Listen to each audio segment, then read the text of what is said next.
1978 में एक ऐसा देश जहां ज्यादा लोग गरीब थे, आज वो दुनिया की सेकंड लार्जेस्ट इकोनॉमी बन चुका है।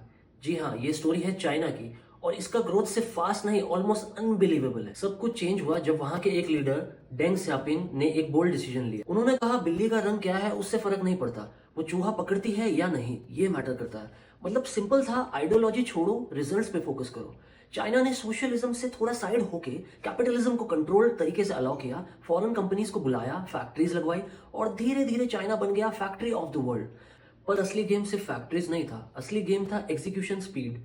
जहां बाकी कंट्रीज में एक हाईवे बनने में 10 साल लगते हैं, चाइना में भाई पूरे के पूरे शहर खड़े हो जाते हैं कुछ ही सालों में। रोड्स, पोर्ट्स, बुलेट ट्रेन, वहां के इंफ्रास्ट्रक्चर सब कुछ इतनी स्पीड से बना कि लॉजिस्टिक्स का कॉस्ट ऑलमोस्ट कोलैप्स ही हो गया और बिजनेस करना हो गया इजी, काफी फास्ट। आता है सबसे कॉन्ट्रोवर्शियल पर सबसे ज्यादा पावरफुल पॉइंट। चाइना में पॉलिटिकल सिस्टम ऐसा है जहां रोज के प्रोटेस्ट, बैनर्स, पॉलिटिकल पोस्टर्स से सड़कें भरी नहीं होती। यहाँ फोकस रहता है काम पे, प्रोडक्शन पे, धंधे की ग्रोथ पे। इलेक्शंस का प्रेशर नहीं होता भाई, इसलिए 5 साल के लिए नहीं बल्कि 25 साल के लिए प्लानिंग होती है, लंबे समय के लिए।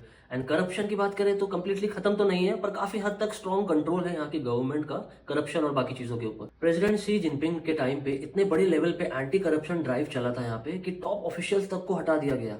मैसेज क्लियर था, सिस्टम के अगेंस्ट जाओगे तो भाई बचोगे नहीं। और एक और चीज चाइना को अलग बनाती है बाकी देशों से, ये देश अंदर से लड़ने के बजाय बाहर कंपीट करता है दूसरी कंट्रीज से।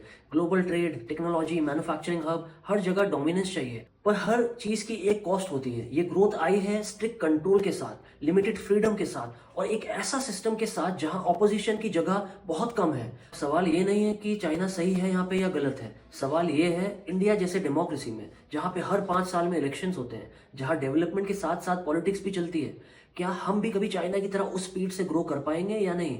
या फिर हम डेमोक्रेसी के साथ डेवलपमेंट का अपना अलग ही मॉडल बना सकते हैं? बिकॉज एंड में रेस ये नहीं है कि कौन फास्टेस्ट है, रेस ये है कि कौन सस्टेनेबली आगे बढ़ता है इस रेस में।